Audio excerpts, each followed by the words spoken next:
The folder sat on the dining room table between us. My son-in-law didn't touch it right away. He leaned back in his chair instead, arms crossed, that particular smile on his face, the one I had learned to read as confidence that hadn't been earned. "You've had time to think it over," he said. "So, are we doing this?" The folder held documents I'd spent 3 weeks preparing with my lawyer. He didn't know that yet. He thought it contained a check. "Go ahead," I said. "Open it." He did. His eyes moved across the first page. Then the second. The smile left his face in stages, first the corners, then the eyes, then whatever was behind them. His jaw tightened. "What is this?" His voice was quieter than I expected. "That," I said, "is a promissory note. Signed by you, 8 years ago. For $78,000. He looked up at me. "You said that was a gift." "Read the document, Nolan." "Let me go back. Let me tell you how I got here, because none of it happened overnight, and none of it was simple. My daughter Abby is 34 years old. She works as a physiotherapist at a clinic in Guelph, Ontario, about an hour southwest of Toronto. She's the kind of person who remembers everyone's birthday, who brings soup when a neighbor gets sick, who holds doors open not because she's waiting for someone but because it's the right thing to do. She got that from her mother, my wife Helen, who passed away 6 years ago from a cancer that moved faster than any of us could keep up with. After Helen died, Abby and I grew closer in the way grief sometimes forces. We talked more. We showed up for each other in the small daily ways that matter more than the big gestures. Nolan came into her life 3 years after Helen passed. She met him at a work conference in Hamilton. He was charming, I'll give him that. He remembered details. He asked follow-up questions. He brought wine the first time Abby invited him to Sunday dinner at my place, a nice Niagara Pinot that he'd looked up because, he told me, he'd asked Abby what I liked and wanted to get it right. I thought, here is a man who pays attention. They dated for a year and a half. He proposed on a hiking trail near Tobermory, Georgian Bay visible in the distance. Abby showed me the photos on her phone that evening, her face lit up in a way I hadn't seen since before Helen got sick. I pulled her into a hug and held on a little longer than usual because Helen should have been there to see it and wasn't. The wedding was small, about 60 people, a venue outside of Cambridge with a converted barn and fairy lights in the rafters. I walked Abby down the aisle. At the reception, Nolan shook my hand and said, "Thank you for raising someone like her." I believed him. I had no reason not to. They moved into an apartment in Guelph for the first year. Then Abby got pregnant. My granddaughter Maeve was born on a Tuesday in March, 7 pounds 4 ounces, with Abby's nose and an expression of deep suspicion that made the nurses laugh. Then, 22 months later, my grandson Oliver arrived. 2 kids in a 2-bedroom apartment on the 3rd floor with no elevator. The math didn't work anymore. They started looking at houses. Guelph had gotten expensive, everywhere had. They found a place on a quiet street near the park Abby had loved as a kid, a red brick semi-detached, 4 bedrooms, a backyard with a maple tree old enough to hold a swing. The mortgage was approved but they were short on the down payment. $78,000 short. Abby called me on a Sunday afternoon. I could hear Oliver fussing in the background. She didn't ask outright, that wasn't her way. She explained the situation, the numbers, the timeline, and then she said, "I don't know what we're going to do, Dad." I told her I'd call her back in an hour. Helen and I had been careful with money our whole lives. We didn't take extravagant vacations or drive new cars off the lot. We packed lunches and fixed things before replacing them and paid the mortgage down as fast as we could. When Helen died, the house had been paid off for years. I had savings. I had what we'd built together. And my daughter needed it more than I did. I called my lawyer, a man named Arthur who'd handled my affairs since before Abby was born. I told him what I wanted to do. He drew up a promissory note, standard terms, 5% interest, formal and legal. Even with family, he said. especially with family. I agreed. Nolan and Abby both came to the office, both signed. Nolan barely glanced at the document. He shook Arthur's hand and thanked him with the ease of a man who believed the paperwork was a formality. I wrote the check. They bought the house. Maeve got a bedroom with a window seat. Oliver got the room with the maple tree outside the glass. And I started showing up on Sundays the way I had for years, except now there was a backyard, and children who ran to the door when they heard my truck. For a while, things were good. Then they weren't. The first sign I noticed was tone more than content. Nolan began answering the door on Sunday evenings with a kind of flatness, not rude, exactly, just absent. Where he'd once asked about my week, he stopped. Where he'd once sat with us at the table through the whole meal, he'd retreat to his office after dinner to finish something up, leaving Abby to clean up alone while I played on the floor with the kids. I told myself he was tired. He worked in commercial real estate, long hours, unpredictable schedule. I gave him the benefit of the doubt the way you do with people your daughter loves. But the comments started. Small at first. You were just here Wednesday, he said one Friday evening when I stopped by to drop off a birthday gift for Maeve. Not meanly, but he said it. Then, Abby, he doesn't need to stay for dinner every time. Then, directly to me one Sunday, we're trying to establish a routine with the kids. Too many disruptions mess with that. I was a disruption. Abby would smooth it over. She'd catch my eye across the table and give me a look that was equal parts apology and exhaustion. She'd change the subject, refill glasses, redirect. I started calling before coming, even on the Sundays we'd never needed to confirm. I waited to be invited instead of just showing up. I scaled back. None of it seemed to matter. Then came the Sunday that changed everything. I arrived at the usual time, just before 5. Nolan answered the door before I could knock, which struck me as odd. He stepped outside onto the front porch rather than letting me in, pulling the door almost closed behind him. I've been meaning to talk to you, he said. Okay, I said. I could hear Maeve's voice somewhere inside, a high, bright sound, the way kids sound when they're pretending. Abby and I have discussed this, he said. Your visits, how often you come, how long you stay, they're affecting the household. The kids are used to a certain schedule, and when you show up it throws everything off. Abby drops everything. The evenings fall apart. I see, I said carefully. What are you suggesting? We'd like to formalize things a bit. He crossed his arms. 2 visits per month, scheduled in advance. And, look, we've had some expenses come up, and you're eating meals here, you're part of our lives, there's a cost to that. We'd like to work something out. Something fair. I didn't understand at first. Literally did not understand what he was saying. A cost, I repeated. $2,500 a month, he said.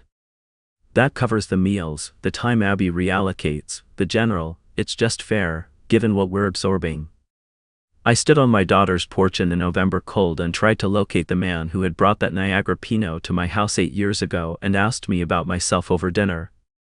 I couldn't find him. You're asking me to pay you to see my grandchildren, I said. I'm asking you to contribute fairly to the arrangement. I looked past him at the door. Is Abby part of this conversation? She agrees with me. I'd like to hear that from her. Something shifted in his face. She's putting the kids to bed. At 4:50 in the afternoon, I said. He didn't answer that. I left. I drove home on the 401 with the radio off and my hands very steady on the wheel, which is how I've always known I'm either very calm or very close to losing it. I couldn't tell which one it was that night. Abby texted me at 9:30. Dad, I'm sorry. Can we talk tomorrow? Just us. I texted back, call whenever you're ready. She called at noon the next day, from her car in the clinic parking lot, which told me she didn't want to have the conversation inside the house. She said Nolan had been under financial pressure for months, a commercial deal had fallen through, there were debts she hadn't fully understood the scope of. He'd become difficult at home, she said, which was the most carefully selected word I'd heard her use in years. She said she hadn't agreed to the 2,500 idea, not exactly, but she hadn't been able to stop it either. He makes decisions, she said, and I find out afterward. I let her talk. When she finished, I said, "How long has this been going on?" A pause. "Longer than I've been telling you." We sat with that for a moment. "Abby," I said, "I need to ask you something honestly. Are you safe?"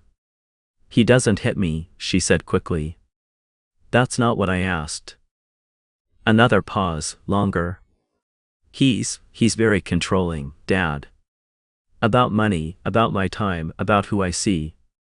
He monitors my phone. He doesn't like it when I talk to my friends too long. He says I'm too dependent on you, that I'm not a real partner because I go to you for everything."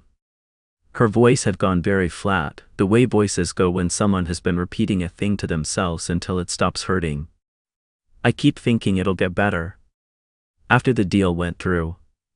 After the baby slept through the night. After the house settled. It doesn't get better." I drove to Arthur's office the next morning. He listened to everything. I showed him the promissory note, which I'd kept in a fireproof box since the day it was signed. He looked at it for a long time. He pulled up the land registry on his computer and was quiet for a moment. "Well," he said, "here's something interesting. The transfer of title had never been completed. I'd provided the down payment, the sale had moved quickly, there had been a documentation issue in the timeline, a correction that was supposed to be filed 6 months after closing, and it had simply never happened.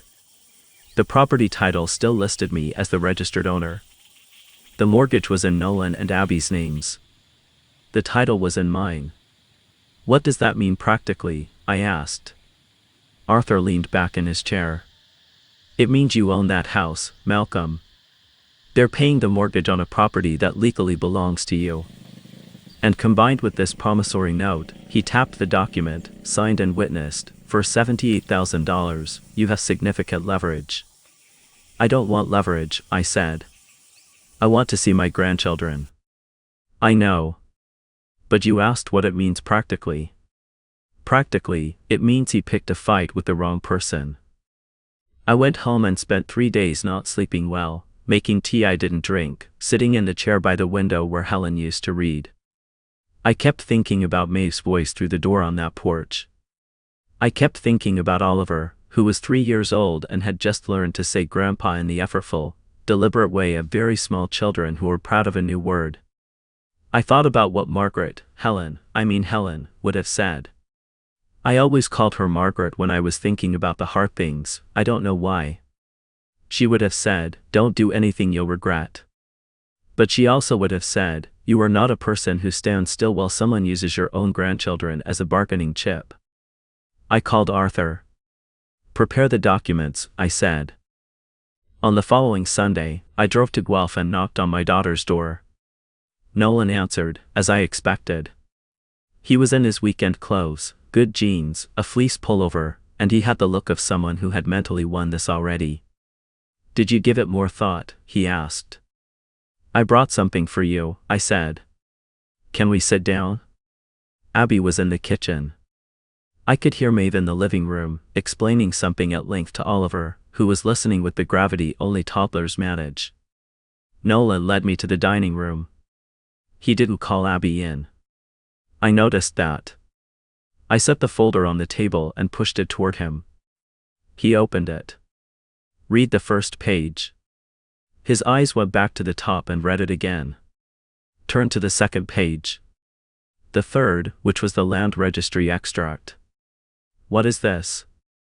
His voice had lost weight. "That's a promissory note for $78,000, signed by you 8 years ago.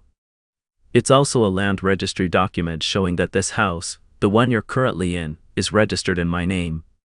It never transferred. I own it." That's not possible. "Arthur's contact information is on the last page if you'd like to verify." He set the folder down. His hands weren't quite steady. You said the money was a gift. I said we'd work it out. The document says something more specific. This is a mistake. A clerical error. That's a possible interpretation, I said. You're welcome to pursue it legally. Arthur is prepared for that. He stood up. Sat back down. The confidence he'd carried to this table like a piece of furniture he owned was no longer visible. You can't, you're not seriously saying you're going to. You told me it would cost $2,500 a month to see Maeve and Oliver, I said.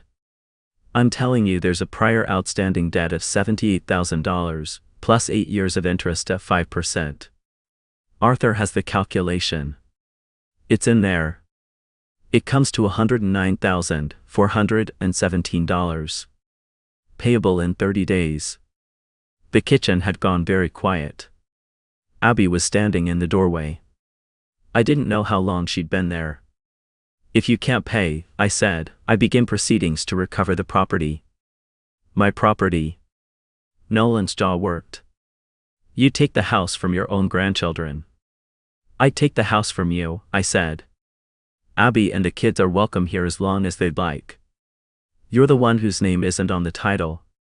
Abby made a sound that might have been a breath or might have been the beginning of something else. I left them there. I drove home. Arthur called me that evening. He'll reach out to someone, Arthur said. Probably a friend with a law degree who'll look at these documents and explain the situation to him. How long do you think? A week, maybe 2. He'll want to project confidence for a while first. It took 11 days. The lawyer Nolan hired was named Brent, a man Arthur described later as reasonably competent but in over his head on this one.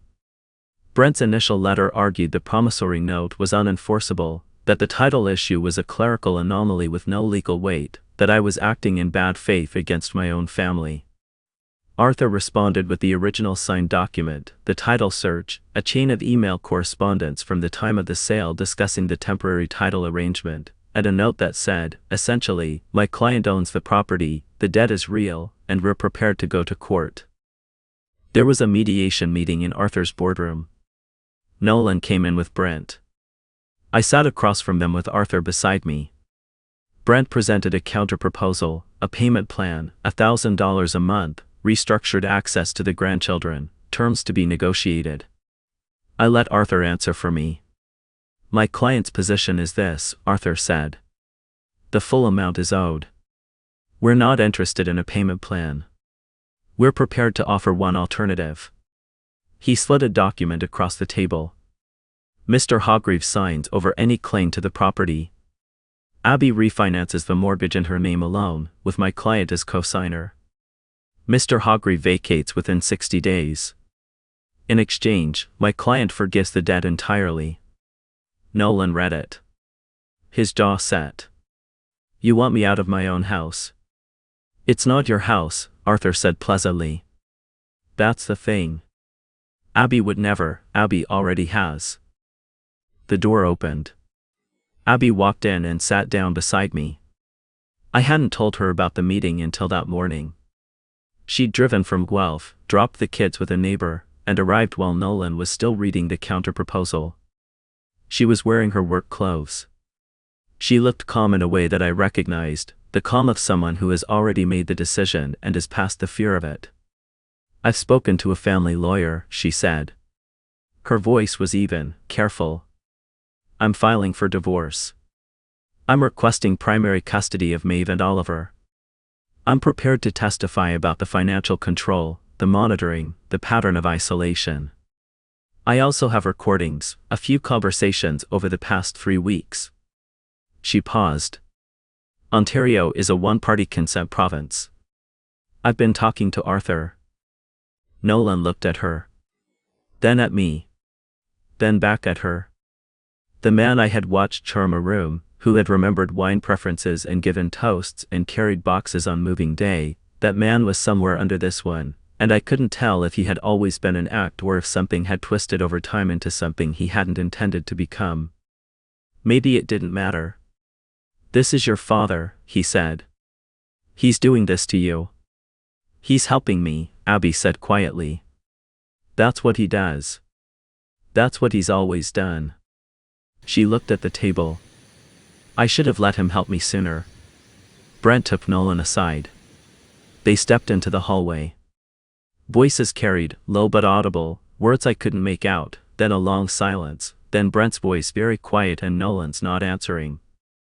They came back in. Brent put a pen on the table. He'll sign. I looked at Nolan. He was looking at the document, not at me, not at Abby.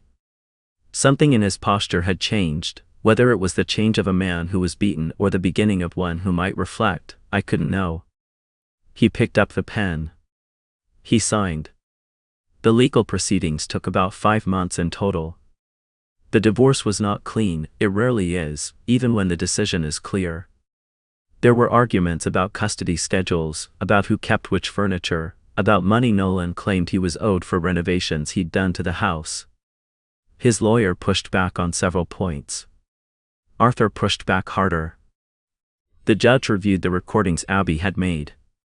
3 weeks of conversations that documented Nolan's financial control, him telling Abby which of her earnings could be spent and on what, him describing her relationship with me as a dependency he was going to fix, him discussing a plan, in detail, to have Abby reduce my access to the children until I came to terms with the new structure. The phrase he'd used was new structure. He'd said it in the living room, in the middle of the afternoon, while the children were in the next room playing. The judge was not interested in Nolan's account of things. Primary custody went to Abby, with Nolan receiving access every other weekend, supervised by a third party until he completed a parenting program the court recommended. The financing on the house was restructured, Abby refinancing in her own name with me as co-signer. Nolan moved to a rental in Kitchener. He took his car, some furniture, and a coffee maker. He left the photos on the walls and May's height chart penciled on the doorframe of the hallway. Abby called me the night after he moved out. She was quiet for a while, the way people are when the thing they've been dreading is finally over and they don't know yet what to do with the space it leaves.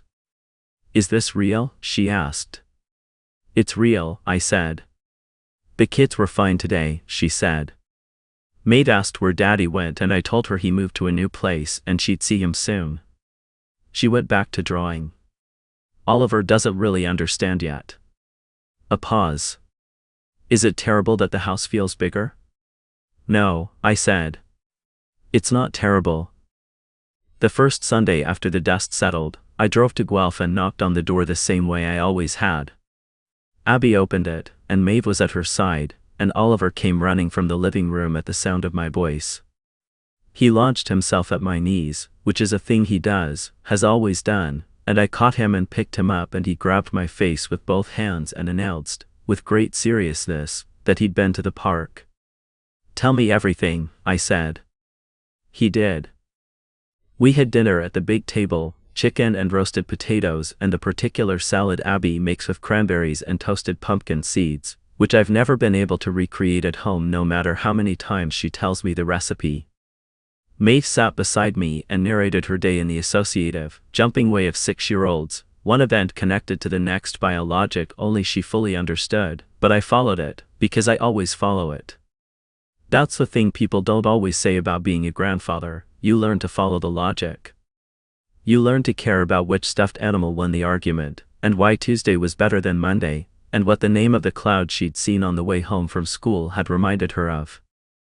After dinner, Abby put the kids to bed and I washed the dishes. She came back down and we sat with tea at the kitchen table, the lights low, the house quiet except for the particular silence of children sleeping overhead, which is one of the most peaceful sounds I know. He called last week, Abby said. Nolan? He said he's been doing the sessions the court recommended. He said he understands some things differently now. She curled her hands around her mug. He cried, apparently. Or started to. His words. How did you feel about that? She thought about it for a moment. I felt like I hope it's true, she said. For the kids, I hope it's true. But that's separate from me. From us. She gestured vaguely at the house, meaning us, meaning this, meaning what we'd built back, I kept waiting for someone to fix things, she said. I kept thinking the next milestone would be the one where he finally felt secure, where he'd stop needing to control everything. I waited 3 years. She looked at her hands. I should have asked for help. You asked when you were ready, I said. You should have seen me last year, Dad. She paused. I was so ashamed. I'd built this picture of who he was and I didn't want to admit I'd gotten it wrong. I didn't want to be the person who'd made that mistake. You didn't make a mistake, I said. He made choices. You made choices when you figured that out. She didn't answer for a moment. Then she said, Mom would have known earlier. Maybe, I said. Or maybe she'd have given him the same chance you gave him. She was generous too. That's where you got it. Outside, the first real snow of November was beginning to fall, light, dry, the kind that doesn't stick right away but coats the grass in a fine layer that catches the porch light. I watched it through the kitchen window and thought about Helen. I do that. I think about her in the quiet moments, the moments where she should have been, the Sunday evening she would have loved. She would have had something sharp and funny to say about the whole situation, the promissory note, the look on Nolan's face when he opened the folder, Arthur's expression during the mediation. She would have found the dark comedy of it and used it to cut the weight. I carried her photo in my wallet. I took it out sometimes. Not tonight. Tonight I left it there and just thought about her instead, which felt like enough. Will you stay? Abby asked. The roads will be icy by 9. You can have the guest room. Which guest room? I said. She smiled. Yours. The one with the good mattress that I bought because you said the other one was like sleeping on a geological formation. She paused. Maeve calls it Grandpa's room. She's very firm about this. Oliver tried to call it the blue room once and she corrected him. I'll stay, I said. I went up to check on the kids before I turned in. Oliver was asleep on his back with his arms spread wide, the way he always slept, as if he were conducting something from a great height. Maeve was on her side, facing the window, her face very still and very young. I tucked her blanket up and she didn't wake. On her wall, she'd taped a drawing from school, 4 figures in crayon, 2 large and 2 small, standing in front of a red house with a maple tree. The 2 large ones had gray hair and I thought, with a start, that one of them was meant to be Helen. I looked at it for a long time. I went to my room and sat on the edge of the bed in the dark for a while before lying down. I thought about the folder on the dining room table and Nolan's face and the 30 days and Arthur's voice in his boardroom saying things I never thought I'd need said on my behalf. I thought about how none of this was what I'd wanted. I'd wanted Sunday dinners and school pickups and the particular pride of watching small people become who they were going to be. I'd wanted what most grandparents want, proximity, presence, the ordinary privilege of being known to the people who come after you. Nolan had looked at that and seen a transaction. He'd put a number on it. $2,500 a month. The thing about love is that it can't be priced, but it can be weaponized by people who misunderstand it. He thought he held the currency. He didn't. He'd been living in my house, driving in a car that Abby's salary paid for, financing his life on a mortgage he'd signed for with money he'd borrowed from me and forgotten the terms of. He'd built something that felt like control but was actually just a structure I'd paid for and could take back. I didn't enjoy it. I want to be clear about that. There was nothing in that boardroom that felt good. Watching your daughter describe her marriage in the language of documentation, watching the person she'd chosen look at her like she was a betrayal, none of that is what you want. You do what needs doing. You prepare the documents and you sit across the table and you stay very calm because the other option is something you'd regret. And then you do the thing that needed doing and you don't confuse justice with satisfaction. The snow was heavier now. I could hear it against the window, that soft particular sound. Upstairs, below me? I always forget which floor I'm on. Maeve was sleeping under her drawing of 4 people in front of a red house. Oliver had his arms out like a conductor. Abby was in her room with her door open, the way she slept when the kids were small and she wanted to hear them. My phone lit up on the nightstand. A text from my son, Theo, who lives in Edmonton and calls more often since all of this happened. How are things out there? I typed back, good. Staying over tonight. Snow. A moment later, give Maeve and Oliver a hug from me. Will do, I typed. I put the phone down and looked at the ceiling in the dark. This was my daughter's house. Hers, properly, finally. Her name on the mortgage, the kids down the hall, Sunday dinner in the kitchen, the guest room made up with a good mattress because she'd bought it for me specifically. Nolan had thought he could charge me for being here. $2,500 to see my grandchildren. $2,500 for the right to be a grandfather. I gave him a folder instead. Inside it was the truth, the kind that doesn't cost anything to tell and doesn't need to be repeated. The kind that settles things. The snow fell on.